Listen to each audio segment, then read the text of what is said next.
Jóvenes de todas las edades, bienvenidos a otro episodio de Nada Urgente, pero llámame. Y a un episodio con un personaje. ¿Cómo lo defino? Debe ser probablemente el abogado chileno de más prestigio y influencia a todo evento por masacre del chileno más influyente en Estados Unidos. Un hombre que juega de local en Washington, D.C., después de haber sido decano de una facultad de Derecho por más de 20 años en esa ciudad, al punto que el edificio de esa facultad de Derecho, gigantesco, lleva su nombre.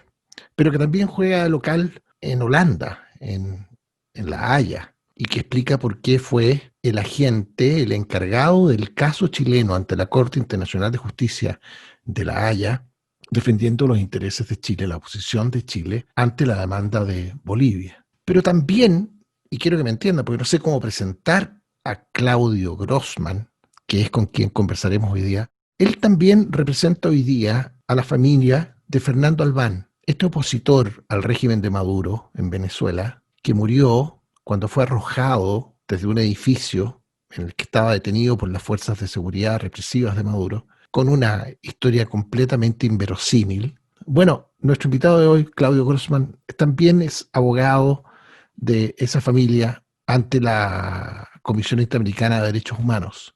Pero si me propusiera leerles el currículum de Claudio Grossman, necesitaría un podcast solo para eso. O sea, por ejemplo, es miembro del Comité de Derecho Internacional de las Naciones Unidas hoy día. No les explico lo relevante que puede llegar a ser ese cargo en un montón de dimensiones muy importantes para Chile.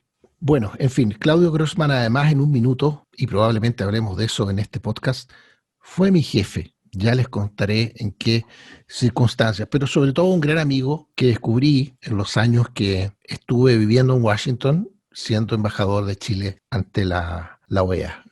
Claudio Grossman es porteño de Valparaíso, estudió en el Liceo Eduardo de la Barra y decidí llamar a Claudio Grossman por dos razones. Por una parte, porque él vive en Washington, D.C. y creo que está en mejores condiciones que nadie para explicarnos por qué la nominación, el reemplazo de un miembro de la Corte Suprema desata tal nivel de pasiones y crea tal nivel de tensión política, pero por otra razón muy concreta, y es que yo no conozco a ni un otro chileno respecto del cual Ruth Bader Ginsburg, esta recientemente fallecida miembro de la Corte Suprema, haya dicho cosas tan notables como las que dijo ella de nuestro invitado de hoy, el notable profesor, decano, abogado, representante de Chile ante la Corte de La Haya, Claudio Grossman.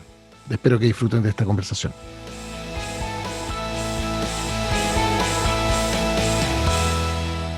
Esta es la razón para llamarte, Claudio. Te dije que no era nada urgente, pero quería hablar contigo porque se ha gatillado en Estados Unidos esta reacción que normalmente es desconcertante vista desde Chile, el furor que se produce casi en torno a la nominación de lo que en Chile llamaríamos un ministro de la Corte Suprema, un miembro de la Corte Suprema americana. Y uno tiene la sensación de que estuvieran en Estados Unidos decidiendo tener una asamblea constitucional, como en Chile, digamos, porque el debate político se centra en eso, se desatan pasiones, etcétera, etcétera, etcétera. Todo esto gatillado por la muerte de la jueza Ginsburg, la Notorious RBG, así le dicen, ¿no? La notoria Ruth Bader Ginsburg. Entonces, quería hablar contigo, porque mi objetivo va a ser que te pongáis colorado varias veces hoy día. Te voy a contar algo que yo nunca he dicho delante tuyo. Pero cuando aquí me preguntan, oye, ¿y a quién le podemos preguntar en Washington? Yo digo, mira, por masacre, el chileno más influyente en Estados Unidos es Claudio Grossman. Y yo creo que van a aparecer un par de ejemplos de eso en esta conversa. Entonces dije, voy a preguntarle a Claudio, que conoce a esa ciudad como nadie, a ver si nos ayuda a entender, viendo esto con ojos chilenos, cómo procesamos nosotros este episodio. Ese es el pretexto para llamarte y, en fin, yo ya he contado que tú eres porteño, que estudiaste en el Eduardo La Barra, la Chile, en fin, podemos pasar por algunos episodios de tu biografía también. Así que tenemos un montón de hebra en esta madeja que tocar. Esto ha sido un largo saludo de bienvenida. No, pero muchas gracias, Darío. Y fue un motivo de tristeza para muchos la muerte de Ruth Bader Ginsburg. Ella era una persona muy extraordinaria. Era extraordinaria, es lo primero que hay que decir antes de ver el impacto, lo que viene, porque ella entendió que el cambio era posible en el Estado de Derecho. Ella trabajó como abogado, trabajó después juez y después jueza de la Corte Suprema, y ella canalizó sus aspiraciones de cambio en el Estado de Derecho. Y eso tiene una importancia muy grande, porque la democracia es perfectible. Entonces, tomar la decisión de lidiar incluso con cosas con las que uno no está de acuerdo, pero de acuerdo a ciertos principios e instituciones, es una cuestión muy importante. Y yo creo que para ella no era una cosa simplemente de utilidad o pragmatismo político, sino era un valor en sí mismo. Y hacer las cosas dentro del Estado de Derecho, dices tú. Dentro del Estado de Derecho, claro.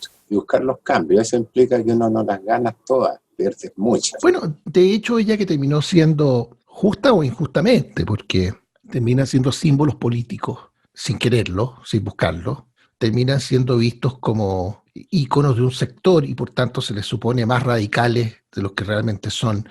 Yo leí por ahí que ella, de hecho, al principio se le criticaba mucho desde posiciones más radicales de izquierda, el que era muy dialogante con los elementos más conservadores de la corte. Era una moderada.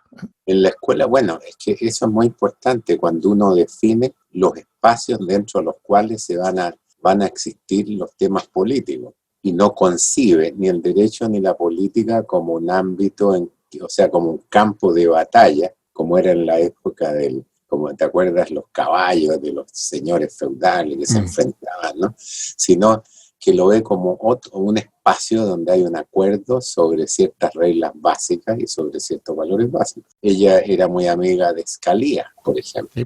el Nino, ¿eh? Entonces pero yo creo que eso no es simplemente una funcionalidad política o jurídica, sino que es una manera de ser. Anthony Scalia, que era de nuevo un ícono visto como el representante de las posiciones más conservadoras en la corte. Ahora, en las sociedades, y en esto estamos haciendo descripciones, no juicios de valores, en las sociedades democráticas hay todo un abanico de posibilidades ideológicas. Hay conservadores, hay socialdemócratas, qué sé yo, hay socialistas, hay distintos niveles. Están proliferando, según Joaquín Lavín, en Chile, los socialdemócratas. ¿Ah, qué? Según Joaquín Lavín, están proliferando en Chile los socialdemócratas. Bueno, yo no sé, pero yo creo que hay de todo tipo de opciones ideológicas. Y yo creo que es muy importante buscar también las posibilidades de acuerdo, y de acuerdo en ciertas cosas. Yo conocí harto a la jueza. Sí, no, y ella en eso era... Bueno, es que yo en esto quería decir algo, fíjate, y quizás debía haber partido por ahí. Yo a ti te he escuchado hablar siempre con mucho detalle de los conflictos de interés, de la importancia de los disclaimers, poner un asterisco al lado antes de opinar para que se sepa quién opina. Y yo tengo que decir que creo que tú eres la voz más sesgada, imposibilitada de hablar con imparcialidad de la jueza Ginsburg, y quiero explicar por qué. Los miembros de la Corte Suprema hablan por sus opiniones, que son opiniones escritas. Cada palabra que escriben es estudiada como texto bíblico, religioso. E incluso sus discursos son escritos y revisados con mucha meticulosidad, porque todo lo que digan es una opinión que es leída por la humanidad. Bueno, yo quiero leer la siguiente frase pronunciada por la jueza Ginsburg, Ruth Bader Ginsburg, el 12 de febrero de 2016. Estoy aquí porque el decano Claudio Grossman es el más habiloso, simpático y persuasivo de los líderes de las escuelas de derecho de Estados Unidos. ¿Cómo te cayó ese piropo? Y por eso digo que no tienes ni una posibilidad de opinar con objetividad respecto a la jueza de Ginsburg, ¿eh? A ver, una corrección. No dijo es el más, es uno de los más. Tienes razón. It's among the most savvy, sympathetic and persuasive. Claro, es uno de los más. Bueno, que desde luego uno tiene un pequeño argentino dentro de cada uno, ¿no? Entonces resulta que cuando le dicen cosas que estimulan el ego, me parece, uno las recibe muy bien, no tengo para qué explicarlo. Ahora, siempre he dicho que no tengo mucho riesgo que se me suban a la cabeza, porque ¿por qué no? Mi señora, mis dos hijas y ahora hasta el nieto número 4 chico me ponen en mi lugar. Así que, al margen de eso no. Tenés corrección. Oye, espérate, tenemos que volver a la jueza, pero creo que antes es muy importante explicar cómo un chileno llega a ser decano por 2 décadas de una escuela de derecho en la ciudad de Washington, en la capital, al punto que es bastante impresionante, y esto también debe poner a prueba tu ego, digamos. En el edificio nuevo, la escuela de derecho, un edificio precioso, una obra monumental que entiendo que tú lideraste en reconocimiento, debe ser el salón más grande que tiene el edificio, ¿no? Se llama Claudio Grossman Hall. Qué notable. Bueno, ¿cómo se produce eso? ¿Cómo un chileno llega a esa silla? Bueno, te voy a decir, como dices, tú estás tocando temas que uno lo pone un poco colorado, pero te voy a decir, yo creo que llegué a ser decano porque con mi acento los norteamericanos no entendían muy bien lo que yo decía, y cuando ya entendía era muy tarde para ellos. Se demoraron 20 años en darse cuenta. No, este es un país que tiene virtudes y tiene quejas y, digamos así, y temas de injusticia, pero una en el lado del balance de las posibilidades es quizás el país con más posibilidades de desarrollo individual. Entonces, si uno se empeña y trabaja duro, y bueno, tiene también las ventajas comparativas de haber tenido una cierta educación, un cierto nivel de cultura, sin duda puede llegar muy arriba. Eso es parte de lo que es la narrativa de los Estados Unidos. Las cosas pasan. Es una sociedad más abierta que la nuestra, desde luego. Exactamente. O sea, Hay más fluidez social. no están los famosos estudios de sociología de valores adscriptivos, de valores, o sea, que tienen que ver con el nombre, el apellido, la educación o la capacidad y esfuerzo individual. Mira, una cosa bien interesante es cómo se hacen los currículums en los Estados Unidos. A ver. Se hacen al revés que en Chile. Uno pone qué está haciendo ahora y de ahí se va para atrás. En Chile... ¿De dónde vienes? Se empieza... ¿Quién era el papá y la mamá? Por caricaturizar un poco, a qué colegio fueron y de ahí para adelante. Ajá. Los estudios de abogados, creo yo, que reciben miles de aplicaciones, no pierden más de 30 segundos en leer un currículum cuando tiene 1000. Entonces, ve qué está haciendo la persona, qué está haciendo hoy. Y de ahí se va para atrás si quiere saberlo. Entonces, al revés. Eso dice mucho. Eso dice mucho. Como dice la Biblia, en el principio no había nada. El principio es el fin del cual uno comienza para atrás. Claro. Entonces, claro. Oye, pero espérate, tú viviste mucho tiempo en Holanda. Sí. Yo conozco relativamente, no como tú que viviste ahí, pero yo tengo una hermana que vive ahí desde hace 3 décadas, entonces algo cacho por mis cuñados y mi sobrino, en dimensiones distintas, pero también siento que tiene un contraste con Chile en cierta transversalidad en las relaciones sociales, digamos, es más plano, es más parejo, y no estoy hablando de desigualdad económica, estoy hablando pero aún así Estados Unidos tiene una cosa distinta. Yo nunca, con todo lo que observo y conozco y he vivido incluso, no logro dar con cuál es la razón de por qué Estados Unidos tiene esa cosa. Y en Washington me llamó la atención además que como todo el mundo viene de otra parte, como que nadie original, al menos el mundo, la gente que está en el mundo de lo público, de la política, todos vienen de otra parte en Estados Unidos. Todos parten de cero.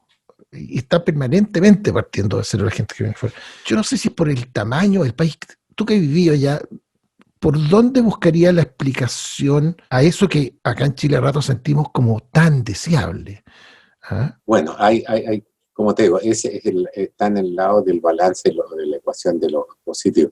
Yo creo que esto tiene que ver hasta con temas fundacionales. Este es un país que fue producto de la acción de individuos, así fue creado, que llegaban, elegían su propia policía, sus jueces, desconfiaban tremendamente de la autoridad. O sea, la definición de la libertad, la narrativa de la libertad, muy enraizada en los Estados Unidos, la capacidad de que cada uno pueda hacer lo que quiera. Esto tiene dimensiones que son difíciles o no aceptables o no entendibles desde otros puntos de vista. Pero esta acción, esta fundación del país incluso lleva a este hecho que yo elijo a mis jueces y a mi policía. Claro. Porque no confío que el Estado vaya a ser quien determine, quien me juzgue o quien establezca la primera línea de, digamos así, de acción frente a un crimen. Claro. Ahora, esto tiene cosas positivas desde el punto de vista del desarrollo individual. Y cuando tú me preguntas con Holanda, y en esto estoy tratando de hacer descripciones, no pasando juicios de valor, aunque siempre hay implícitos, desde el punto de vista de la acción positiva del Estado, incluso para hacer más igual el punto de partida, las sociedades europeas han construido estados de bienestar para los que tienen más dificultades, que son mucho más protectores que en los Estados Unidos. Por ejemplo, el acceso a cosas como salud o pensiones, etcétera, en Holanda y en Alemania, tienen mucho más protección que en los Estados Unidos. Claro. Para quienes tengan más dificultades, un background más problema. Entonces, pero aquí hay más posibilidades de correr hacia arriba, ¿entiendes? Y hay más posibilidades en ese sentido. El techo está más alto si te animás y tenés suerte y le das. Alguien me dijo una vez, entre en broma y en serio, que una de las razones por las que el clasismo, esa cuestión tóxica que uno percibe en Chile, y no solo en Chile, digamos, pero para hablar de la cepa local, de ese patógeno, bueno, es más difícil ser clasista en un continente o en países donde hay reyes y hay realeza. Y sorry si alguien se ofende, pero por de pacotilla que sean las familias reales en algunos casos a estas alturas, digamos. Pero ahí están los nobles, ahí están los que tienen derecho a quebrarse en el fondo. El resto somos todo estado llano, como que se te aplana la cosa, y nadie se cree que porque tenga una cuenta corriente un poco más grande es algo distinto que el resto. Yo no sé cuánto tendrá eso cuánto era de broma y cuánto en serio, pero se me quedó grabado. No, bueno, yo estoy de acuerdo contigo, Darío, no tengo más que agregar. Lo que sí, yo no me pongo en la posición de juzgar sociedades o desarrollar una teoría política, cómo se tenga que hacer. En inglés se dice eso, está beyond my paying grade, pero uno tiene sus opiniones y que están sujetas a conversación y a discusión. Y como te digo, aquí en Estados Unidos hay mucho espacio para desarrollo individual, eso no hay. Incluso las obras de arte representan eso, es siempre... el arte con imaginación revela aspectos escondidos de la realidad. Y resulta que si uno ve la típica obra en musical norteamericano, esta niña joven de Allentown que se va a Nueva York, que sufre cualquier cantidad de peripecias y triunfa y se transforma en héroe Entonces, esa es una narrativa que tiene cierta base. Ahora, y esa base es el estudio, el trabajo, el aplicarse, y como tú dices también hay que en la vida nunca está de más tener algo a suerte. A Napoleón le preguntaba una vez cuál era el atributo más grande que tenían que tener sus generales, y dijo tener buena suerte. Porque es que una bala pasa por aquí o por aquí, no es producto. Y si ya son generales, algo saben, dijo. Claro. Pero si van a quedarse vivos, van a estar vivos o no, es la suerte. Ya, pero muy, muy modesta tu explicación de por qué 2 décadas pero está bien, se respeta tu modestia, porque no, ahora te voy a decir una cosa. No cualquiera invita a una jueza a la Corte Suprema. Bueno, ahí yo te voy a decir, los inmigrantes siempre tienen, o la gran mayoría de los inmigrantes, una necesidad de probarse, no están en su propia agua, no pueden asumir nada. Y hay un consejo siempre cuando uno es decano en una escuela, que no trate de tener muchos planes y ambiciones. Para mí, esa no fue la receta que seguí. Yo creé los programas internacionales de la Escuela de Derecho partiendo con un estudiante, Nuria Beltrán de España. Hoy hay más de 4.000 graduados en todo el mundo. Hay programas de máster en arbitraje comercial internacional, medio ambiente, derechos humanos, negocios, etc. Y es el número 4 de los Estados Unidos, arriba de escuelas de derecho que tenían mucha tradición. Además, yo tuve la visión estratégica de crear a la Escuela de Derecho como un centro en que se discutieran de una manera pluralista aspectos importantes de la realidad contemporánea. ¿Por qué? Hay una misión educacional, las escuelas de derecho tienen que ser pluralistas y diversas, es permitir todas las opiniones, porque además tienen la misión educacional de formar gente que tenga una visión jurídica, y además eso permitía vincular a la sociedad a la Escuela de Derecho. En ese contexto yo invité, por ejemplo, a Scalia Breyer a un debate sobre el rol del derecho internacional y el derecho interno. Bueno, y me di cuenta que uno podía llamar el teléfono, o sea, no me y uno podía llamar por teléfono y después de una serie de obstáculos, la gente venía. También claro. estuvo Kennedy, la Sotomayor, digo, casi todos los miembros de la Corte Suprema de Estados Unidos. Ahora la que ha estado más fue la Ruth Bader Ginsburg, a la que yo llegué a conocer. Y ella fue entonces la que, esa frase tan cariñosa que te dedicó fue en la inauguración del campus nuevo de la Escuela de Derecho. Claro, además que yo creo que ella se impresionó porque, uno, yo la había invitado para el aniversario de la creación de la Escuela de Derecho, que fue creada en el año 1896, cumplíamos en el año 1996, la invité y habíamos inaugurado un edificio nuevo en la Escuela de Derecho. El que está en la Massachusetts. 4801. Claro. Después vino varias veces a la escuela, al Mayer Society, que es para recolectar fondos para los estudiantes. Después y para varias cosas, y de nuevo la llamé y la invité junto con la alcaldesa de Washington, Bowser, que es una graduada de la American University, para pedirle que viniera. Y los jueces son muy peleados, en el sentido de imagínate, la Escuela de Derecho, todos querían invitar. Pero ella sentía una conexión especial con la Escuela de Derecho, como me lo planteó varias veces. En función de la historia de la Escuela de Derecho, el compromiso con valores de dignidad humana, el sentido que tenía el derecho, el tocar temas fundamentales de nuestro tiempo de una manera pluralista. Entonces, creamos programas, etc. Entonces, eso implicó, yo creo que eso formó una base. Y formó una base, era bien abierta a los acentos extranjeros, a las cosas, tenía un sentido de humor, y yo creo que ahí hubo algo. Había varios profesores en la escuela, hubo un profesor en particular que tenía una relación especial con ella, Herman Schwartz también, amigo mío. Entonces de ahí construimos esto. La invitamos al cumpleaños de ella vino a mi casa un par de veces, y tengo muchas anécdotas con ella, interesantes, mujer inteligente, un modelo verdaderamente. Sí, notable. Bueno, ella estuvo enferma mucho tiempo, y esta pregunta te la hago con toda delicadeza, digamos. Sí. Ella estaba consciente que estaba enferma, estaba consciente de... Bueno, a lo mejor nadie se imaginó que Donald Trump pudiese ser presidente y ella nunca sintió ningún urgimiento, por decirlo en chileno, por renunciar antes que asumiera Trump y haber permitido que su reemplazo lo hiciera...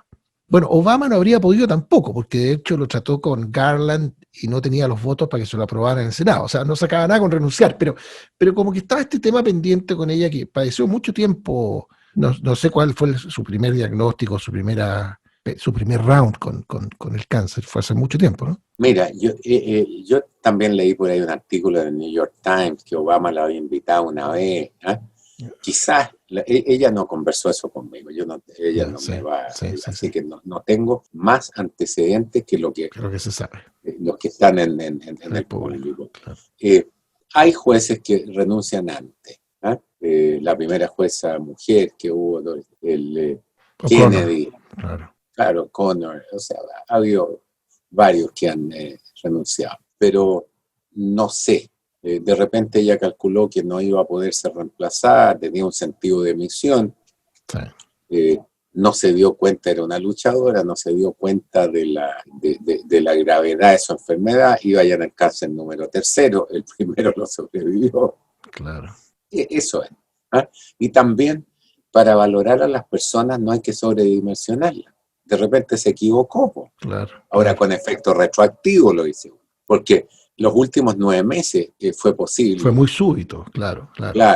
No fue posible, si hubiera renunciado antes, también se puede haber equivocado. Uno tiene la tendencia a glorificar a todo el mundo. Yo creo que dimensionar a la gente de acuerdo a sus calidades, que también incluye, salvo tú y yo, Darío, algunos errores y temas, resulta que eso no les quita. O sea, tú dices que nosotros podemos equivocarnos, claro. ¿no? O todos salvo nosotros. Porque yo, de hecho, como decía un amigo mío, yo tengo que confesar que soy falible, porque una vez pensé que estaba equivocado, pero era un error. Bueno, ya está bien. Ay. Ya, pero volvamos a a la jueza y te quiero hacer la siguiente pregunta. ¿Qué es lo que hace que... que está aquí con nosotros, Ah, qué notable, pero qué notable. Bueno, cosa que me regaló ella una vez. en una ceremonia, en realidad una comida a la que tú muy gentilmente me invitaste, me la presentaste y pude conversar con ella, nos instalaste ahí. Y era bien notable porque era enjuta, era como chiquitita, así, Muy, muy, dura, así, muy, digamos así, muy baja, muy frágil. pero espérate, pero es que yo no sé si frágil. De una fuerza, un guante. Exactamente, pues no sé, se veía muy bajita, debe haber pesado, no sé, 50, 45, no sé, pero decía cualquier cosa y tú te das cuenta que era una fuerza de la naturaleza, ¿no? Sí. Y lo que te quería No, preguntar, ¿no? ¿Cómo? no, era. Y te voy a contar otra cosa. Que tú sabes que ella fue la que usó, no te quiero decir inventó y desarrolló el término gender. Ah, ni más ni menos. Eso no lo va a ver en muchas partes, pero Y yo fui el primer relator sobre el tema de derechos de la de la mujer de la mujer, Organización del claro. Estado Americano. Entonces, de ahí también, ahí la conocí en esa época y conversé con ella. Pero te voy a decir que había varias opciones. Discriminación por razón de gender, discriminación sexual. Y a ella le daba vergüenza usar la palabra Y sexual. por eso empezó a hablar de gender. La consideraba no adecuada. Entonces, la utilización, la palabra gender, pues, la idea era, hay una cosa, bueno, que es la mujer, desde luego los hombres, la idea era crear un concepto que revelara las construcciones jurídicas, éticas, morales, qué sé yo, que existían. Entonces, decir, por ejemplo, es discriminación de género, el que las mujeres no tengan la posibilidad de acceder a los puestos más importantes en el Estado, o que el derecho, digamos así, establezca el dominio de los bienes en la sociedad patrimonial a favor del hombre. Entonces, la idea era mostrar que eso era artificialmente creado. Entonces, no quería usar la cosa de discriminación contra la mujer, Claro. sino decir, para acentuar que había una construcción artificial, social, muy histórica, que podía ser cambiada. Bueno, yo he escuchado cosas bien notables porque mucho autor conservador hoy día en Estados Unidos la cita a ella a propósito de todo esto, de todo este debate sobre en qué consiste la igualdad entre los hombres y las mujeres y en qué no. ¿Ah? Y ella entendía que, esto es como una síntesis de lo que yo le he escuchado a mucha gente, que en promedio es evidente que los hombres y las mujeres somos distintos. El problema es cuando uno a partir del promedio pone límites. ¿Y qué pasa cuando esos límites afectan a una persona, limitan las opciones de una persona cuya realidad está fuera de esos límites? Que no está sometida, respecto a la cual los límites son falsos. ¿Qué hacemos en esa coyuntura? Y eso que en algún punto de la historia puede haber sido un punto de vista progresista, si tú quieres, hoy día es más bien un punto de vista, al menos compartido por el mundo conservador, digamos, ¿no? Ahora, voy a hacer un comentario sobre eso. Sí. Tú sabes que la Escuela de Derecho que yo fui decano fue creada en el año 1896 por dos mujeres. Dos mujeres, claro. Ellen Spencer Massey y Emma Gillette. Esa historia yo la aprendí leyendo el discurso de ella en la inauguración de la escuela de ustedes, claro, ahí lo contó, claro. Porque resulta que, entre otras cosas, la Escuela de Derecho George Washington negaba a las mujeres la capacidad de estudiar Derecho porque carecían de las destrezas analíticas para ser abogados. Imagínate tú. Y carecían de las destrezas analíticas por razones, comillas, naturales. Ahora, no se te olvide que el derecho de la mujer a votar en Estados Unidos fue negado por razones de naturaleza. Natural. ¿Hasta cuándo fue eso así en Estados Unidos? Pues ya está. ¿Aprox? Después de la Segunda Guerra Mundial. Imagínate, ya. Y aquí fue posible que fuera presidente, no me acuerdo especialmente la fecha, pero te puedo decir que durante 40 años todas las mujeres que eran abogados en Estados Unidos eran graduados del Washington College of Law, pues nadie la aceptaba. Qué notable. Ahora, entre paréntesis, tú acabas de decir aquí, y acabo de reparar que los que nos escuchan no tienen por qué saber que tú estás en Washington en este minuto. Sí, ¿no?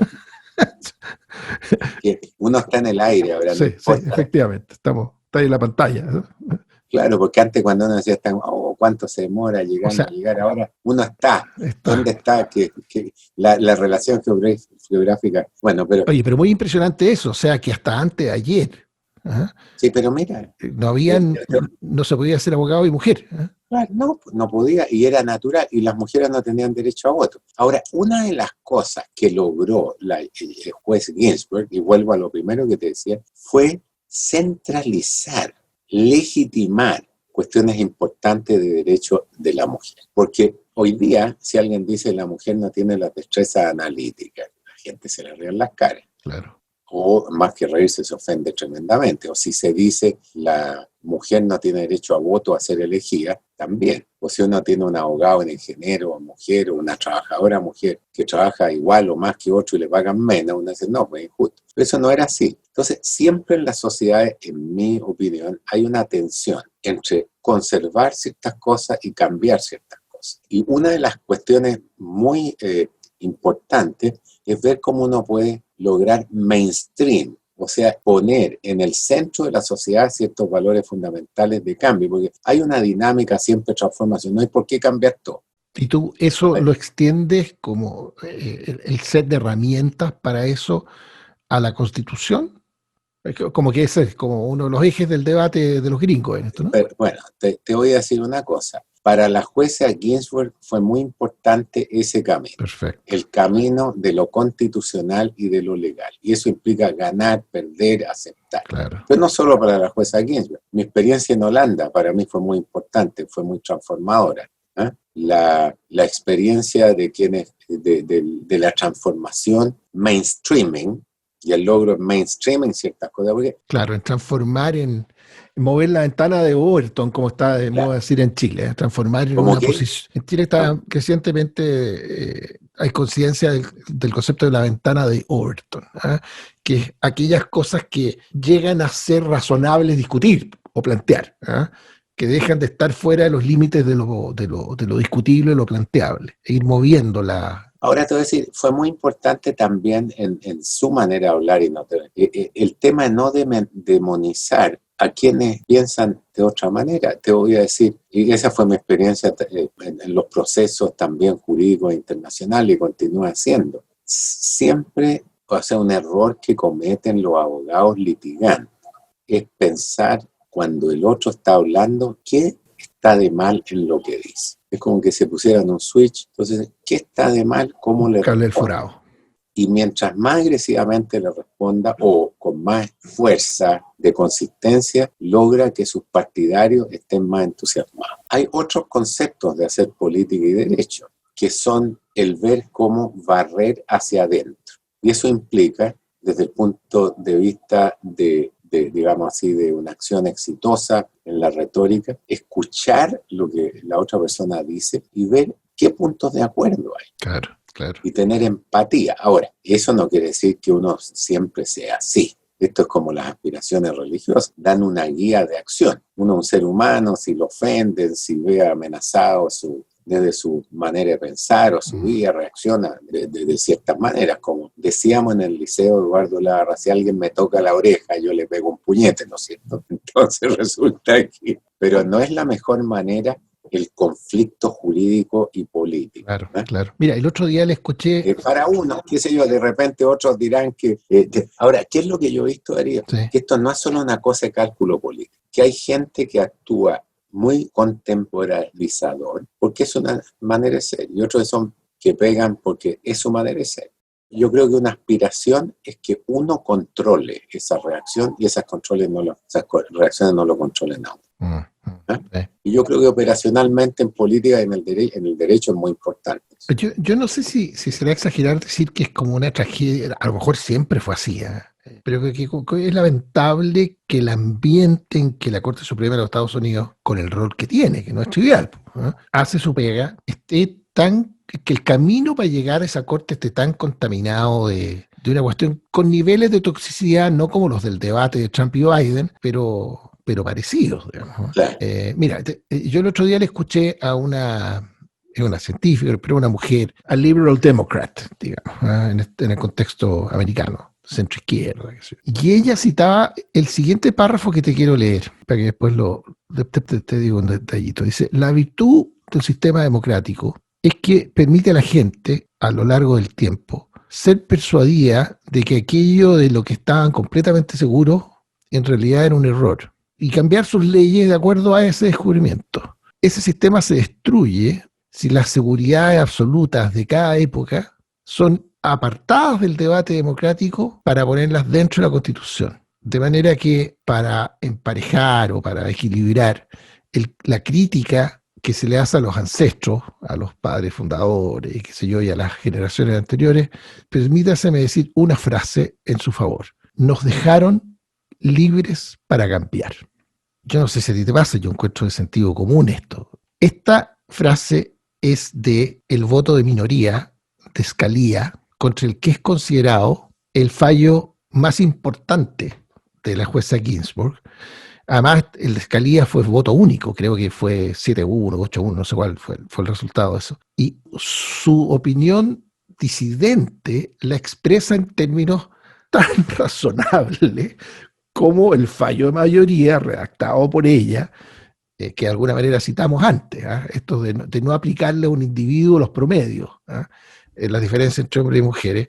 Y además eran muy amigos entre ellos dos. Y a lo mejor tú sabes más de la relación entre ellos de lo que uno sabe. Viajaron juntos, no eran amigos. Sí. Este nivel de discusión, una discusión de ese nivel en que la discrepancia se expresa así, es un ambiente que está pero en la antípoda del circo que se arma cada vez que toca nominar a un juez de la Corte Suprema Americana.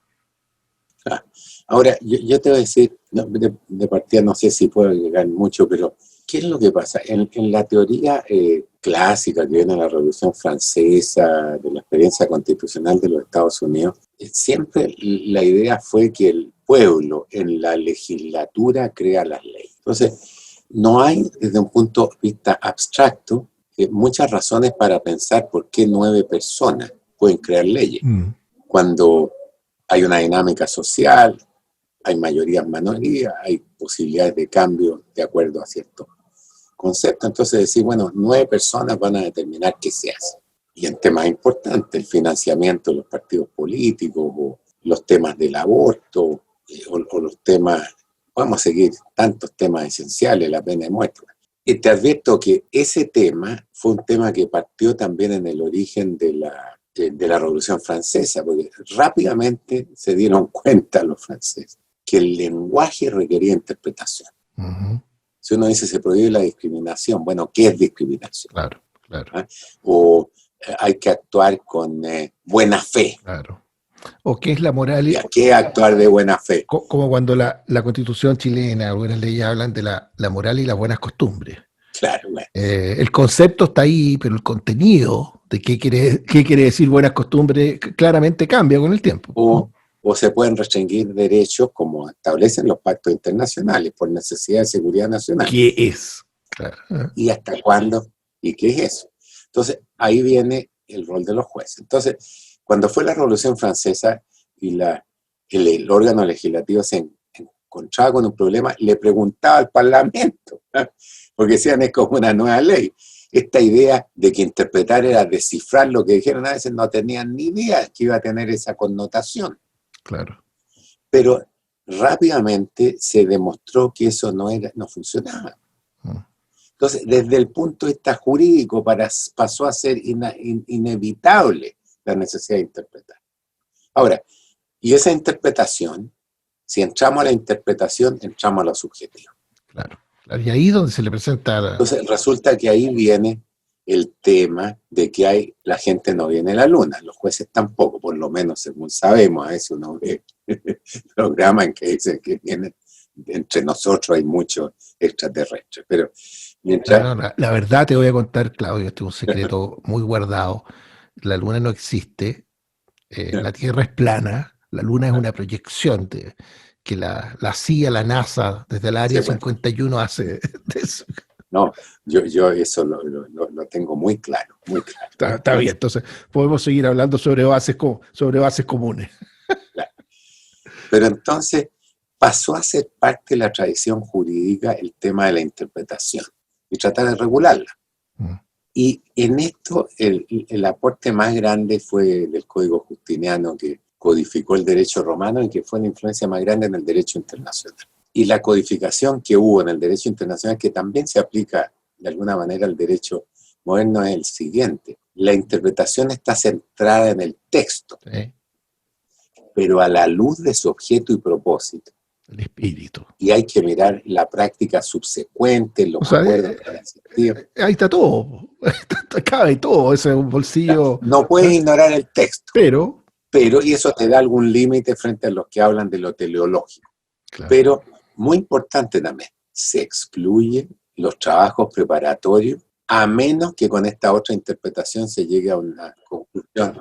los trabajos preparatorios, tú dices lo que aquí llamamos la historia de la ley. Lo que Claro, está el debate. se puede llegar a ella solo si uno llega de acuerdo a la otra interpretación a un resultado manifiestamente. Ahora, a los gringos, corrígeme si me equivoco, pero a los gringos se le cruza en el caso del tema de del desafío de la interpretación aplicado a la Constitución, se les cruza con otro rollo, porque, por ejemplo, en materia de derecho civil en Chile, esto está resuelto cuando te dicen no se desatenderá el tenor literal de la ley a pretexto de consultar tu espíritu cuando esté claro el tenor literal. Cuando lo quiere decir está clarito, no me venga a explicar lo que quisieron decir los jueces. Bueno, pero El tema es cuando está clarito. bueno, no, pero es que a veces está clarito. Pero en el caso, en el plano constitucional, cuando te empezás a enfrentar con problemas nuevos, con realidades nuevas, sobre todo una constitución, un texto que es tan antiguo. En este barrio estamos acostumbrados a cambiarla cada periodos cortos, estamos en eso acá. Nos resulta difícil visualizar lo notable es que se pueda seguir funcionando con un texto que tiene, ¿cuánto? 200 años. Claro. Entonces, pero además, eso se cruza con otro cuento, y es que tú lo dijiste muy al principio, está como en la cultura, en los genes, en el código genético de Estados Unidos, esta desconfianza de la autoridad, esta desconfianza del poder central, los gallos se vinieron arrancando de estados totalitarios, de persecuciones, terminaron armando un gobierno federal para resolver algunos problemas que tenían en común, pero básicamente cada uno tenía su fiesta y no quieren ceder, y por eso que ven en la Constitución una articulación, por así decirlo, del poder máximo que estamos dispuestos a darle al Estado federal, y por la vía de la interpretación no se me venga a meter en cuestiones que tenemos que resolver nosotros acá en Virginia o en Oklahoma, como que... O yo. ¿Cómo? O yo individuo. O yo, claro. Entonces, ni siquiera... Eso es así. Ahora, ¿cuál es el problema? Que por ejemplo, con la incorporación de los Estados Unidos como en la Primera Guerra Mundial, en la Segunda Guerra Mundial, hubo necesidad de fortalecer el Estado federal. Claro. Oye, mira, si aquí hasta hubo peleas para crear el banco, el tesoro, la administración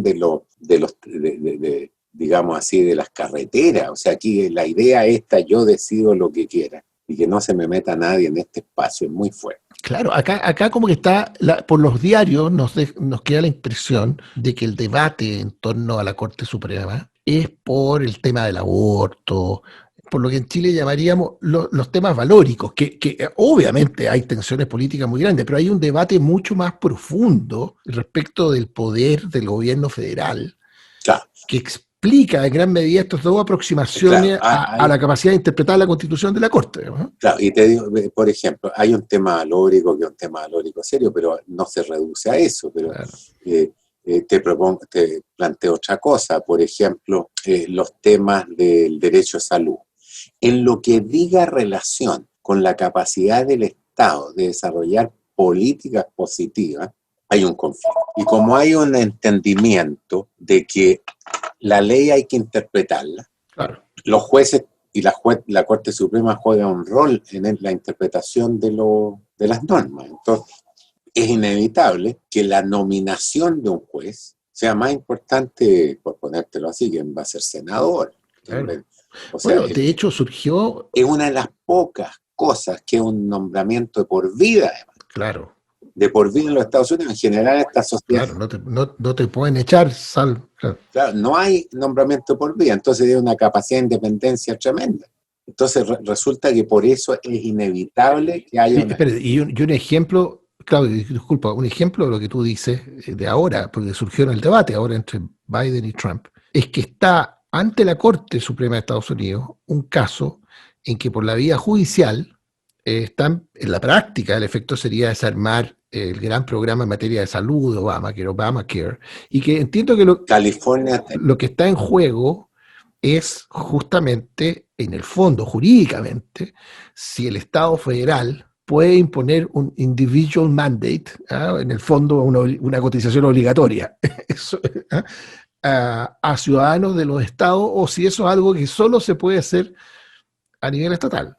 claro, eso está en juego. Ahora, desde el punto de vista de la tradición jurídica, la interpretación, también está en juego una cosa que se llama stare decisis, que si había un juicio, una cosa similar, que no puede ser distinguida, que ha sido decidida por la Corte, Ajá. dentro de la tradición jurídica, hasta que eso no se cambie, salvo que haya una articulación muy poderosa que muestre una diferencia. Ya. Entonces, por ejemplo, el jefe de la Corte Suprema es una persona que le da importancia a las leyes. Mira lo que estamos hablando, al stare decisis, y además, siendo él un conservador, él le da mucha importancia a la argumentación jurídica. Entonces, cuando ha habido argumentaciones jurídicas como que son débiles, no, o sea, no es simplemente la política a través, pues hay componentes políticos, pero si uno diría es la política a través de otros medios, no es eso, ¿no? Claro, claro. Porque tú ves el Chief Justice, ¿no? Él no estuvo dispuesto a votar a favor de que, por ejemplo, el Poder Ejecutivo podía terminar con las protecciones dadas a la gente que había nacido, no había nacido en los Estados Unidos, pero habían llegado, digamos así. ¿Y qué dice? La forma de plantearlo. O sea, a los hijos de inmigrantes nacidos en Estados Unidos. Ilegales. Claro, ilegales. Los hijos de inmigrantes ilegales, pero nacidos ellos en Estados Unidos, algo así. Claro, ¿no? exacto. Claro. Y el mismo Scalia dijo: yo con el stare decisis no tengo, también tenía un límite en esto. Entonces también hay una cosa jurídica, claro, que es muy importante, que tiene una especificidad. Ahora, ¿cuál es el tema en este contexto? Yo creo que eso es muy importante recalcarlo. El tema es que aunque haya disputas muy acerbas, muy ácidas, la legitimidad de las instituciones. ¿Qué es lo que a mí me preocupa? Cuando hay una deslegitimación de las instituciones. Entonces, aquí hay un riesgo de que se produzca alguna deslegitimidad sobre la base de que cuando ya se empezó a votar, se abra un proceso de nombramiento de un juez de la Corte Suprema. Y cuando, por ejemplo, el jefe del Senado en lo judicial, que el senador Graham, dijo a 9 meses de la capacidad de Obama de nombrar a alguien, dijo: va a haber una elección que decía el pueblo, y dijo además lo siguiente: y que esto quede claro que se puede usar en contra mí cuando pase de nuevo. Lo dijo así. Claro. Entonces, él dice de vuelta. No, nunca se imaginó que le iba a tocar. Cambiaron las condiciones. Claro. Pero entonces, ¿cuál es el tema? El tema es... Entre paréntesis, ahí, ¿no te parece a ti que dentro del espectáculo, ¿para qué le vamos a poner calificativo a lo que fue el debate de Trump? Y yo siento que fue el primer tema cuando todavía nos empezaban a gritar, interrumpir. En el debate fue el del nombramiento. Y siento que fue la cosa en el tono de él, digamos, y con el desparpajo. Cuando Trump dijo: mire, en realidad la única diferencia entre ustedes y nosotros es que ustedes no tenían los votos y nosotros sí. Ustedes no tenían la Corte, como ustedes no tenían el Senado y nosotros sí. No, lo que él está diciendo ahí: oye, nosotros lo vamos a hacer porque podemos. Exactamente. Y ustedes no lo hicieron porque no podían. Claro. Pero ¿cuál es el tema eso? Aunque fuera así, y esa es pregunta, porque uno no tiene respuesta. Pero yo me pregunto lo siguiente: ¿en qué medida eso va a reverberar en la legitimidad de la Corte? Claro.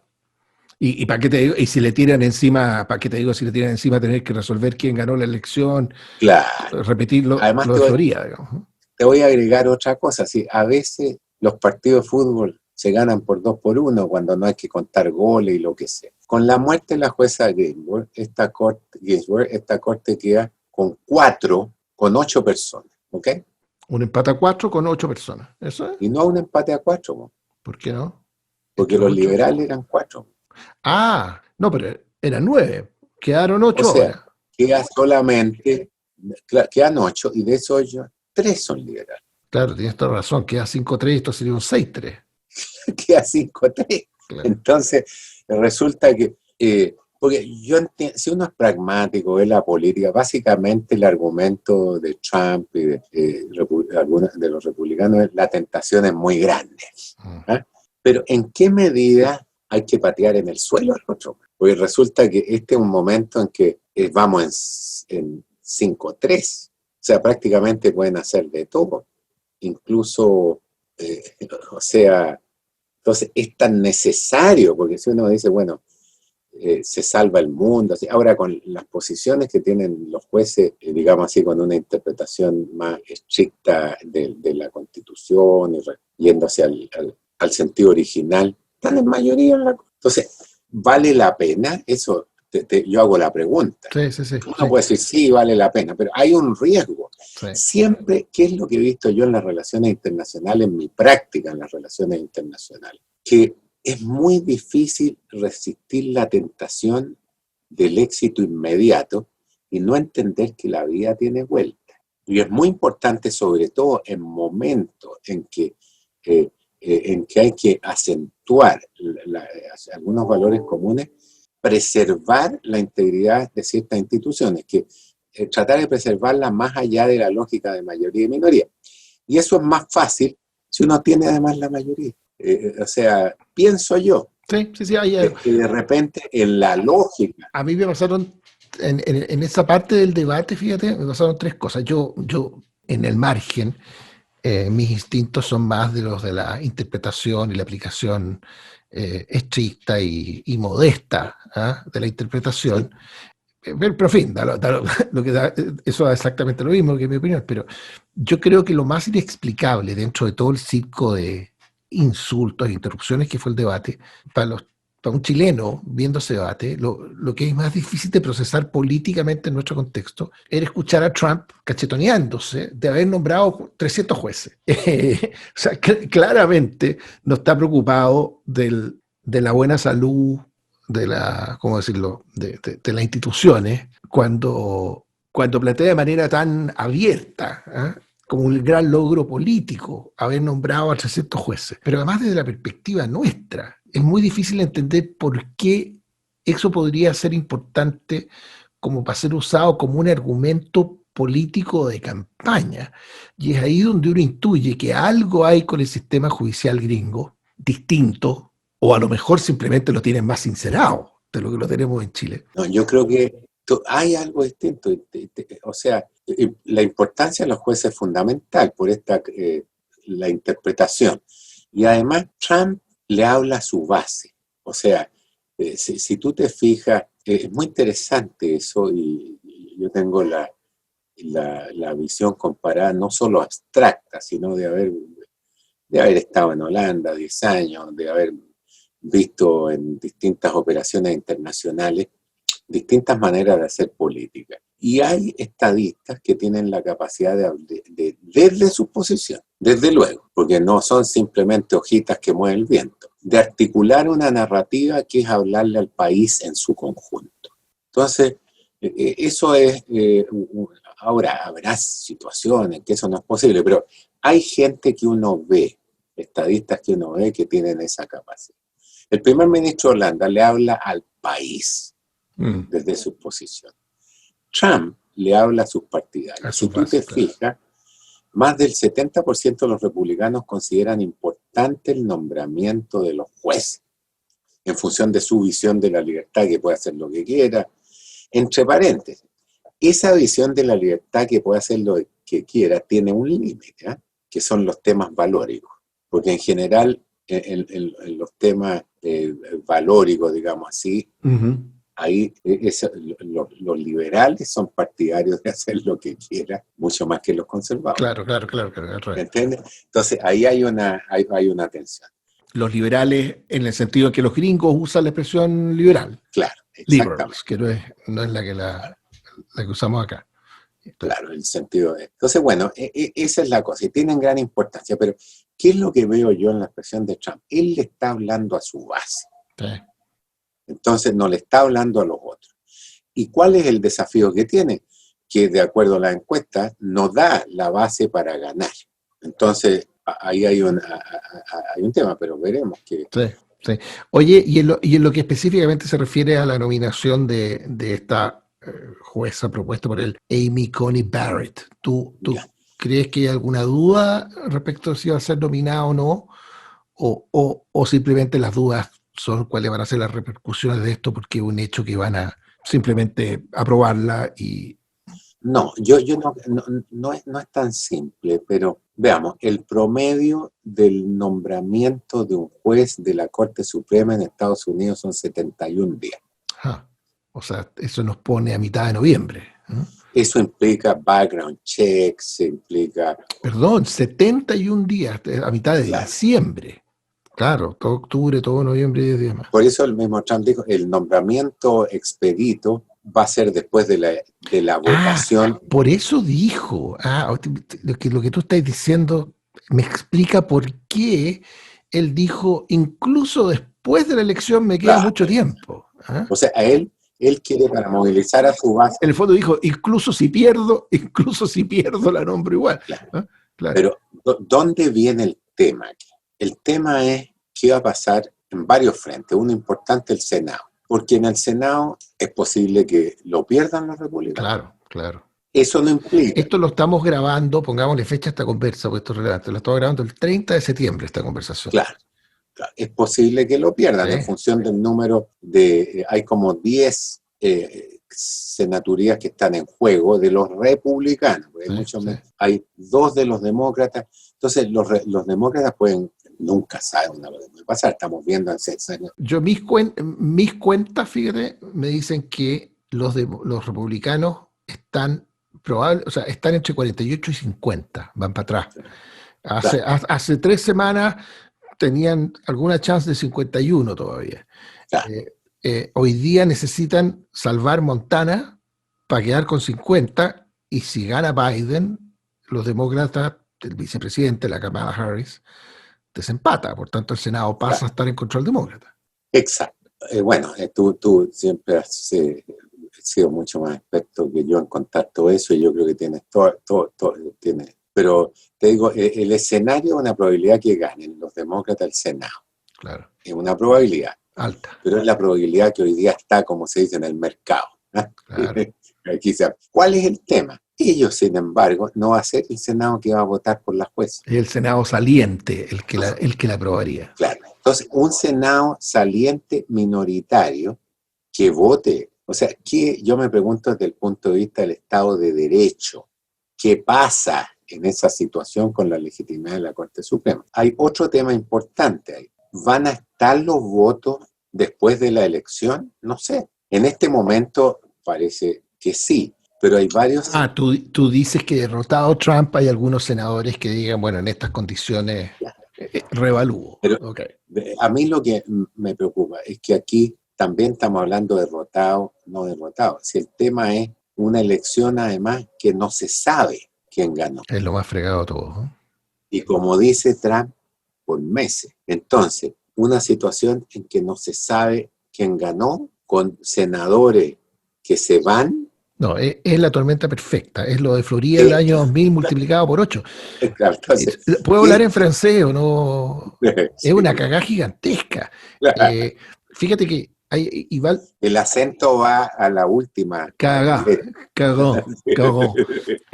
Porque, y esto a lo mejor vale la pena explicar por qué. Porque los votos que se emiten por correo, no sé si en todos los estados, pero en gran parte, no se pueden empezar a contar sino el día de la elección. ¿Y sabes por qué?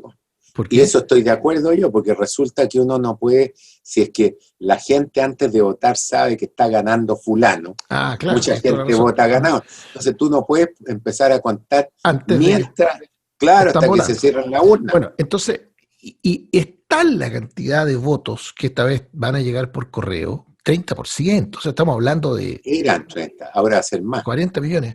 Se demoran varios días en contar eso. Entonces, para mí la tormenta perfecta parte porque Trump, y esto se lo escuché a la gente esta de Nate Silver, estos encuestólogos gringos, que muy abiertamente ellos son adversarios de Trump políticamente, no lo ocultan. Y son los primeros en decirte que es muy probable que esa noche nos vayamos a acostar con Trump ganando y con los votos que le daría la mayoría a Biden a 5, 6, 9 días de distancia. Ese es un festivo. O sea, te la regalo, el boche que es eso. No, claro. Oye, Darío, agrega lo siguiente, que Trump dice, yo gané el voto presencial. Dos, como les he venido diciendo, todo este tiempo, todo lo demás es fraude. Claro. Y además sigue con el proceso de nombramiento de un juez de la Corte Suprema, que son los que van a decidir la elección. Entonces, al margen de los demás, lo que uno puede ver cuando uno está de observador y mirando, es que hay una nube muy pesadita, muy pesada, claro, sobre lo que son las instituciones, y una posibilidad de disfuncionalidad del sistema político. Ahora, ¿va a tener el sistema político la capacidad de ordenar todo esto, de reaccionar? Pero hay una cierta, mira, yo he hecho observación de elecciones en muchos países, no solo cuando estaba en la comisión, a petición de organizaciones no gubernamentales. Te ha tocado ver cosas muy creativas, seguramente, ¿no? Claro. Intentos de fraude de todo tipo. Desde países como Nicaragua a Gaza, en la época de los acuerdos de Oslo. Yo fui por organizaciones no gubernamentales en esa época de observación de elecciones. ¿Y cuál es el tema ahí? Cuando la autoridad más alta de un país dice que el sistema de votación es un fraude, eso crea, yo no estoy diciendo si es verdad o no, pero imagínate lo que significa eso desde el punto de vista de la legitimidad de esa elección. Claro, claro. Entonces, aquí hay una cosa muy compleja. Es muy compleja. Que uno no puede ver el resultado, pero lo que sí puede saber es que aquí hay temas de disfuncionalidad y de legitimación de instituciones que son esenciales. Ahora, no está contada toda la historia, vamos a ver en qué termina. Uno podría decir, bueno, si hay un tema, sea el Poder Judicial decide. Acuérdate que con Gore y Bush esto ya no es que no tenga precedentes. Sí, pasó anteayer. 3 semanas. Claro. Entonces, cuando tú dices, ves Chile, elección, mismo día, todo el mundo a mí me decía, diablos, felicitaciones, Claudio, ojalá nosotros tuviéramos los sistemas electorales que hay. Yo encuentro que las cosas más irresponsables que se repiten acá porque están de moda es cambiarnos un sistema de votación electrónica, en que vamos a tener que creer, sin respaldo de papel, que por anticuado que suena nos da la garantía de que podemos revisar los votos. Vamos a tener que creerle a un numerito que nos va a tirar un computador, ojalá no hackeado. Yo creo que es arriesgarnos a perder una de las grandes fortalezas que tenemos. Acuerda cuando Lagos le ganó la primera vuelta a Lavín por nariz, un voto por mesa, y nadie discutía que había ganado Lagos en primera vuelta. Mi señora pasó por debajo para no aparecer, digamos así, como en la guerra. Punta y co. Oye, la hora abuela, Claudio, pero hay dos cosas que te quiero preguntar, y no tienen nada que ver con la jueza Ginsburg, pero si me lo permite, pues su intermedio, como dicen en el Congreso. Yo sé, y la gente que sigue el caso sabe, que tú eres el abogado de la familia de este ciudadano venezolano. El régimen no sé, cómo lo tiene tildado, le tiene que haber puesto 20 epítetos: brujo, terrorista, desde luego, conspirador. Fernando Albán se llama, ¿no? Sí. Que la gente recordará el caso muy dramático porque estando preso en el edificio de las fuerzas de seguridad, la policía secreta, ¿no? la SEBIN venezolana, lo tiraron por una ventana, no sé de qué piso, y murió. Yo creo... No, mira, te digo, dijeron que cometió suicidio saltando por la ventana, pero por la ventana no cae un ser humano, así que después cambiaron la narrativa. De una cárcel, además. Pues, no. Entonces, el caso, esa imagen habla por sí solo. Respecto del tema venezolano, yo creo que todos los que nos escuchan tienen opinión formada. ¿No? Mi pregunta es, ¿cómo tú te imaginas cómo un caso como este se desarrolla hacia adelante? ¿Cómo visualizar la esperanza de justicia para la familia de Fernando Albán? ¿Cuánto pesa políticamente? Porque hay que decirlo, más allá de la justicia del caso individual, es como un caso emblemático que puede pesar mucho en dónde se para el resto del planeta, el mundo civilizado por lo menos, respecto al régimen en Venezuela, etcétera, etcétera. ¿Cómo? Mira, yo te voy a decir una cosa. uno ya tiene cierta tradición, ciertas posibilidades de acción, y yo lo que hago es tomar a veces ciertos casos pensando en que pueden tener un impacto en una dirección positiva de lograr que se cumplan los derechos humanos. Para mí es muy importante varias cosas. Una es la despolitización de los derechos humanos. O sea, yo no estoy en política. Entonces hay alguna gente que es partidaria de Maduro, otra gente que no es partidaria de Maduro, y yo les digo, a mí no me importa si tú eres partidario o no partidario de Maduro. Yo quiero saber si tú estás de acuerdo que alguien, a una familia, le tiren a una persona del 10º piso, a su padre, que se quede la viuda viviendo la caridad con 2 hijos, y que además pidan la autopsia y el cuerpo y no tengan acceso a él. Entonces, si usted, no, el otro tema... Si eso no es barbarie, no hay nada que conversar. Claro. Entonces, resulta que ahí, otra cosa, para la familia es importante. La narrativa, la esperanza, o sea, no cejar en este esfuerzo. Y además, hacer que estas no sean muertes anónimas. Saltó algo pasó, dicen que pasó. No. Aquí hay un nombre, un apellido, una cuestión de injusticia, que se da en el marco, por lo demás, de violaciones masivas y sistemáticas. Y eso es muy importante desde el punto de vista jurídico, porque los elementos de prueba, siempre cuando hay violaciones masivas y sistemáticas, son más fáciles. La de tirar a alguien del 10º piso no se hace sobre la base de una declaración ante notario. Entonces, la posibilidad cuando hay violaciones masivas y sistemáticas de aplicar presunciones, inferencias razonables más grandes con un traspaso de la peso de prueba. Entonces, ¿qué se hace aquí?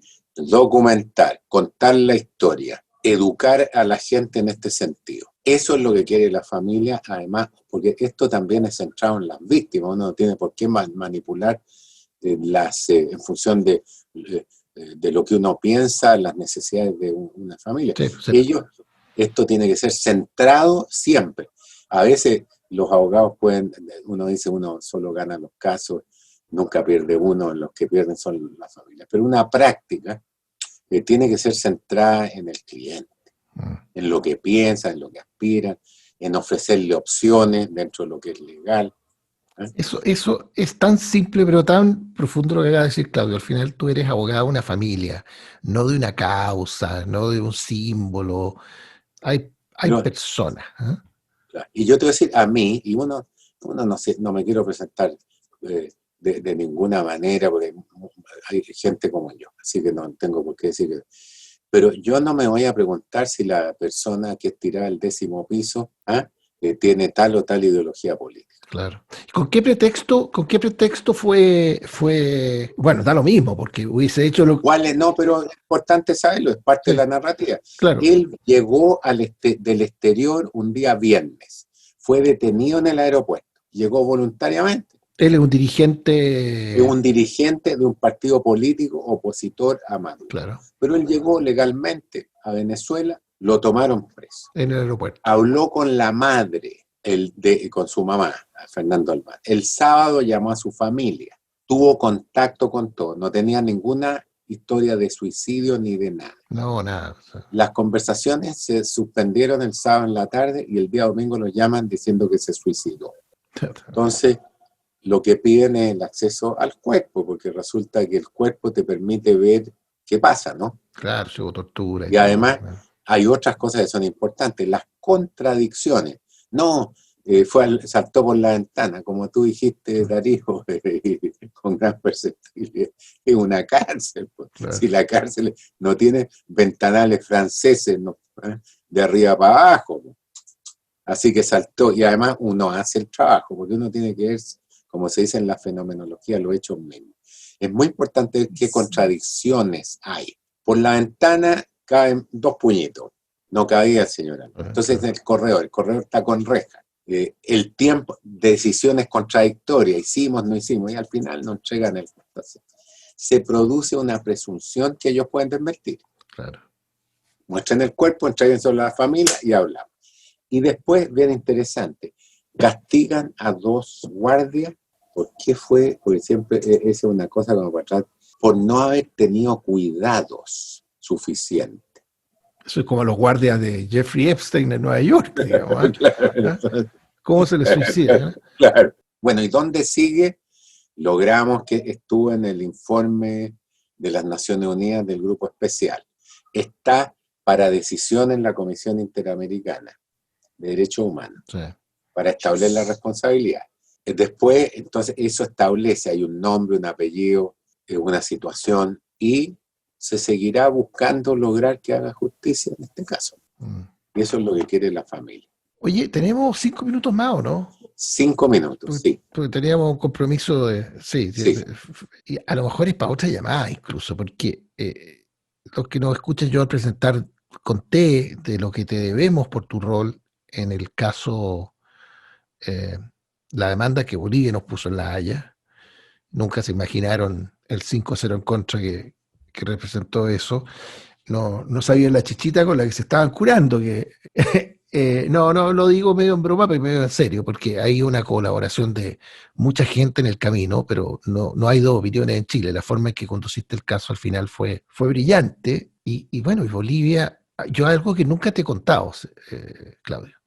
Cuando yo me iba de embajador a la OEA, en que, digamos lo obvio, en el listado de cosas que un embajador de Chile en la OEA se tiene que preocupar, el número 1, 2, 3, 4, 5 y 6 en esa época era el intento permanente por meter a Bolivia, meter a la OEA en el rollo que Bolivia pretendía tener con Chile, involucrar a la OEA. Entonces alguien me dijo, tienes que leerte la tesis doctoral de Claudio Grossman, que es sobre el principio de no intervención en la OEA. Y alguien al pasar dijo que esta fue tu tesis doctoral, no sé si en la Universidad de Ámsterdam o Utrecht, en Holanda. Y entonces yo me hice una nota mental, la tengo que buscar, la tengo que leer. No nos conocíamos, nosotros habíamos comido una vez en un grupo en Washington, pero no. Pero después una parte de mí me dijo, oye, pero debe estar en holandés esa tesis. Entonces terminé no leyéndola, no sé si está traducida. Está traducida, están disponible en No, español. yo mira, como quería aprender de Holanda, sus tradiciones, su cultura, yo me doctoré en holandés. En holandés. Y tengo el libro en holandés. Me contó esto cuando vine aquí a Estados Unidos como visiting Fulbright, professor, lo que sea, y después nos quedamos en ese momento. Tenía el proyecto de traducirla, y todavía estoy en el proyecto de traducir. Entonces, o sea, no cometí un pecado al no intentar leerla o no mandárselo a un sobrino mío para que me la tradujera. No. Ya.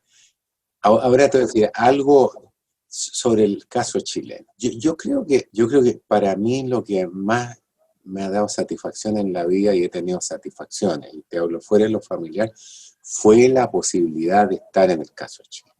Para mí fue una cosa, una distinción y un honor. Y fue una distinción y un honor por muchas razones.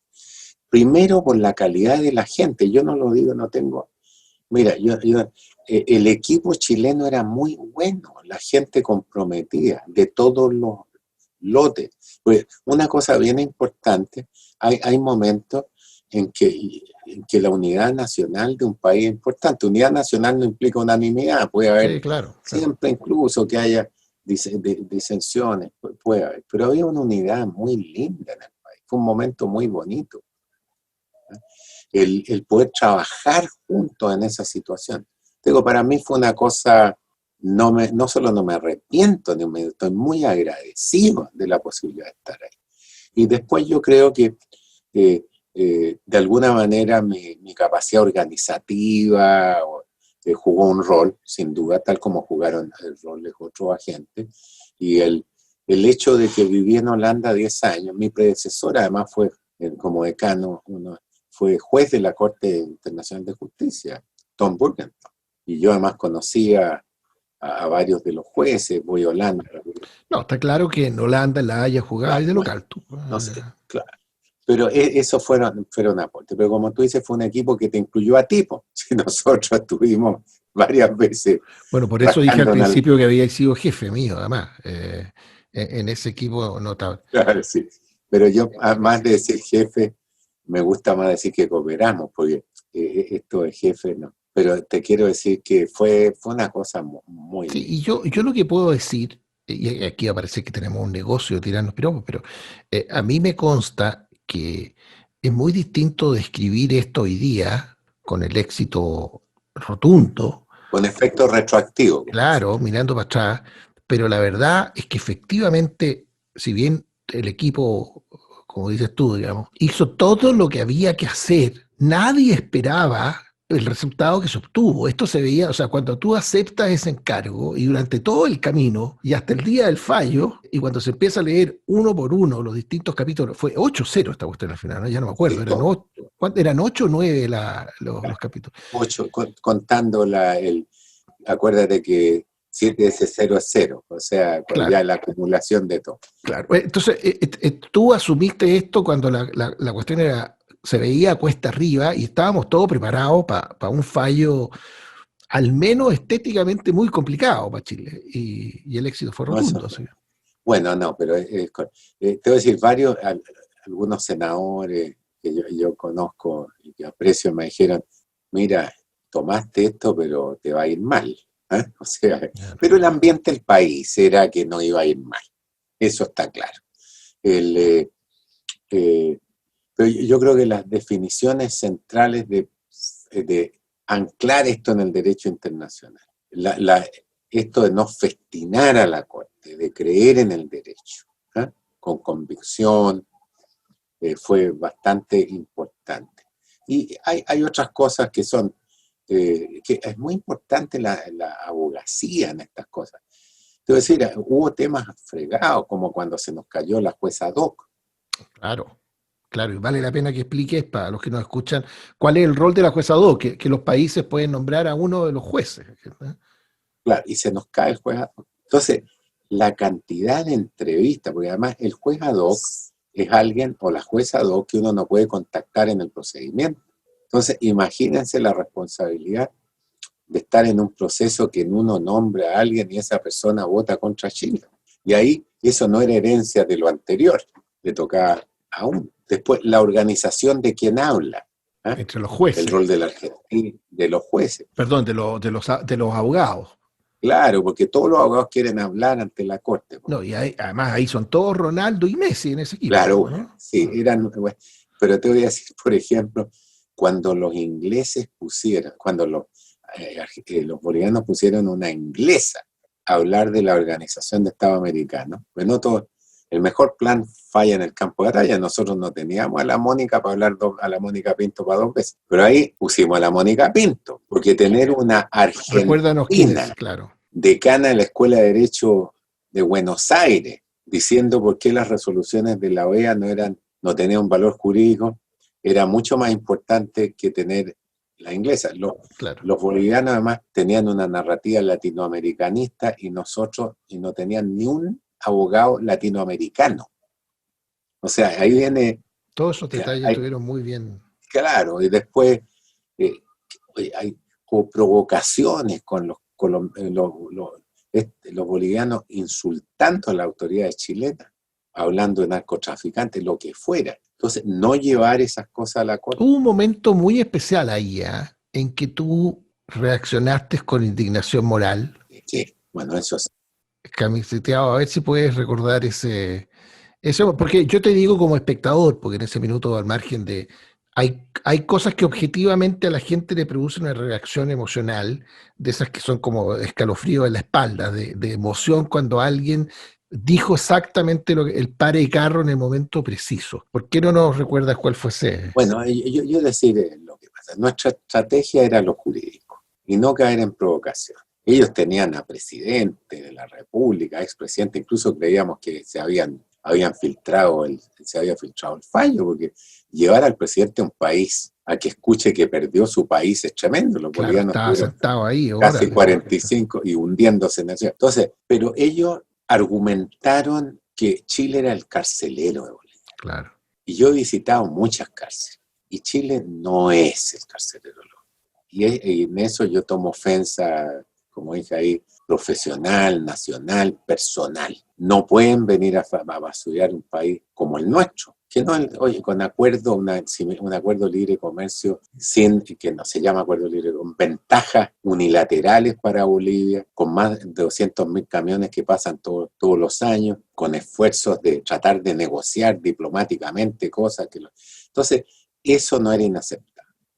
Y eso no era aceptable simplemente. Entonces, yo ahí me salí del script y les dije, esta cosa no la aceptamos, porque además uno está representando un país. Y la gente en Chile, nosotros somos orgullosos, no nos gusta que nos empujen así nomás. Entonces, si uno está todo el tiempo a diablo, el lenguaje, la narrativa, pero no fue una cosa pensada desde ese punto de vista. O sea que uno calcula, no, yo estaba, y creo que no era el único, muy enojado Claro. con la narrativa que ellos estaban pasando. Nos estaban basureando a nosotros inaceptablemente. Ahora, hice una cosa, y esto te lo confieso por primera vez, de que me arrepentí después. A ver. Yo normalmente al término de la corte uno da la mano. Yo no le di la mano a los bolivianos. No saludé a los bolivianos, en primer lugar. Porque si tú te fijas, los bolivianos dicen, saludamos a la delegación chilena. Claro. Yo no saludé a la delegación. No es que físicamente al entrar al salón claro, no se al entrar dieron la mano. Al partir hablando no hiciste esos saludos claro, protocolares para parar. Claro. O sea, ustedes dejaron en claro el enojo que tenían. Me molestó mucho esta situación. Me molestó mucho el discurso totalmente politiquero que se mandó ahí el que era el embajador de Naciones Unidas. Entonces, entonces, claro, uno podría decir, bueno, uno se queda tranquilo, no dice nada, de acuerdo a la racionalidad. Y que ojo, eso es siempre el primer consejo que los chilenos nos damos a nosotros mismos. El de ya, no, pero tranquilicemos la weá, no le subamos el volumen, veámoslo como en lugar pero volviéndote a lo que hablabas tú al principio, que no vamos a hablar del liceo. En el liceo, si a uno le tocan la oreja en algún momento, tiene que pegarle un combo de vuelta a alguien. O sea, y eso, uno está parado sobre los hombros de eso, está dentro de uno. Bolivia... Y además mi práctica internacional, o sea, el venir a catalizar, bueno, entonces ahí no. Y lo que me arrepiento es no haberlo saludado, no haber dicho en mi discurso, cuando uno habla, dice, los bolivianos dijeron, saludamos a la delegación de Chile, yo no los quise saludar, estaba por escrito ahí, no. Claro, para justamente mostrarle también, no sé si esto uno puede racionalizar todo, en el sentido de decir, porque uno sabe, Darío traduce todo a la conveniencia, que es utilitario o no utilitario. De repente era utilitario hacia la corte que uno saludara, pero no me dieron ganas de saludar. Eso es lo que pasó. Así que... Bueno, en eso nos representaste, como dirías tú, ¿cuál fue tu expresión? Tú dijiste que nos ofendes nacional, profesional y personalmente. Bueno, sí. En eso nos representaste racional, emocional, profesional, personal y estomacalmente. Porque yo creo que parte del problema que tuvo Chile es la impunidad, al menos retórica, de los líderes políticos bolivianos, que podían decir cualquier cosa, de cualquier manera, en cualquier parte, y siempre esta actitud, cualquiera va a decir, explicablemente cauta, claro, de Chile, pero que en algún minuto se transforma en un condicionamiento pavloviano, digamos, nefasto para el otro lado. Se acostumbran a decir... Darío, sí. Uno es parte, además representa un país. Entonces el basureo ya no, o sea, el bajar, bueno, pero ya hemos... pasó. Ganamos, gracias a su gestión. No, gracias a la gestión, fue una gestión... Entre mucha gente, a su gestión. Claro. Tú eras coagente junto con nuestra embajadora en Holanda, María Teresa Infante, ¿no? Y al comienzo de ese caso tuvieron rol en eso Felipe Bulnes y José Miguel Insulza, ¿no? Claro, en orden inverso. El primer agente fue Felipe, que jugó un rol, José Miguel, que jugó un rol, pero ambos decidieron, eso fue muy importante además plantearlo ante la corte, nadie los echó a ellos. Claro. Y eso revela, entonces eso fue, todos los detalles hay que verlo. Entonces fue muy importante plantear que aquí nadie había sido sacado del cargo. Fue un cambio de gobierno, tras el cual Felipe le ofreció su cargo a la presidenta Bachelet, No, pero Ahí, él siguió durante el gobierno de la Bachelet también hasta la objeción ah, preliminar. tienes Pero razón, después, fue después de la objeción preliminar que se produjo. claro, él determinó que había cumplido con dignidad una función y en ese momento decidió no seguir con el caso. Y además se puede mostrar que cambios de agente que no son producto de escándalos no afectan el caso, lo que es muy Claro, importante también, claro. ¿no? Y como se muestra por... La prueba está en el resultado, no se afectó el caso en ninguno de los dos casos. Así que no hay... Ambos decidieron cambios que no tuvieron un resultado negativo. Y los aportes que hicieron fueron importantes en el resultado final. Claro, claro, desde luego. Buena cosa, alguna vez que tengan un final feliz esas historias. Y lo importante ahora es que venga, yo esto te escuché hablar con mucha elocuencia, pero no te voy a citar. Eh, lo importante es que esto sea una oportunidad para tener un desarrollo de relaciones normales, como las que Chile siempre ha querido tener con Bolivia, de buen vecino, de cooperación, de una cuestión constructiva. Claro, no, yo estoy de acuerdo de eso. Ahora yo no estoy en el tema de Sí, la dirección ni quiero estar, pero desde el punto de vista personal, viendo las cosas, yo creo que uno tiene que plantearse siempre que puede hacer uno. O sea, que puede hacer el país, uno con el país. Y no necesariamente esperar siempre reciprocidad. Y cosas que se pueden hacer son relaciones comerciales, inversiones, contactos universitarios, relaciones de pueblo a pueblo, invitar bolivianos, buscar cosas que mejorar. Ahora dependerá de Bolivia cómo reaccione. claro, claro. Reabrir el tema de lo marítimo, no. A otra cosa mariposa. Claro. Pasó. Pero mejorar las relaciones, Chile, además, uno no engaña a nadie. Chile tiene los más altos intereses de tener un vecino que prospere, que le vaya bien y que tenga buenas relaciones con nosotros. Ahora, si van a tener buenas relaciones o no, no sé, pero uno tiene que hacer lo mejor uno. Claro, claro. Esperando que produzca un eco. Claro, claro. Dentro de lo que puede. Sabias palabras. Profesor, dean, decano, doctor, agente, don Claudio, muchas gracias.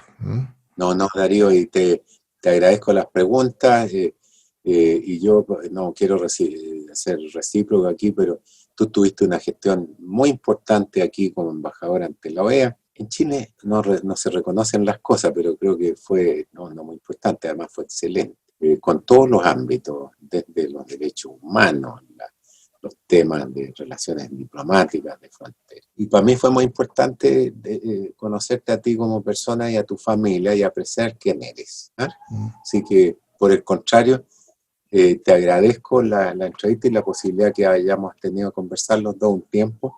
Y saludo a todos por la casa, pues espero que todos estén bien. Así se hará y pimponeremos en la semana siguiente, vamos a monitorear cómo sigue esta historia, que termina la elección gringa, que eso uno lo puede suponer, pero ¿qué significa eso para la Corte Suprema? Hacia adelante. Gracias, Claudio, y saludos por allá también. Gracias. Y cuídense. Un abrazo. Igual. Chao. Igual. Gracias, amigos, por haber compartido esa conversación. Un nuevo capítulo de Nada Urgente, pero llámame, cada lunes en la noche. La edición de sonido fue de Marcela Vega. La música de Nada Urgente, pero llámame es It's Possible, de Dan Philipson. Un abrazo a todos. Chao.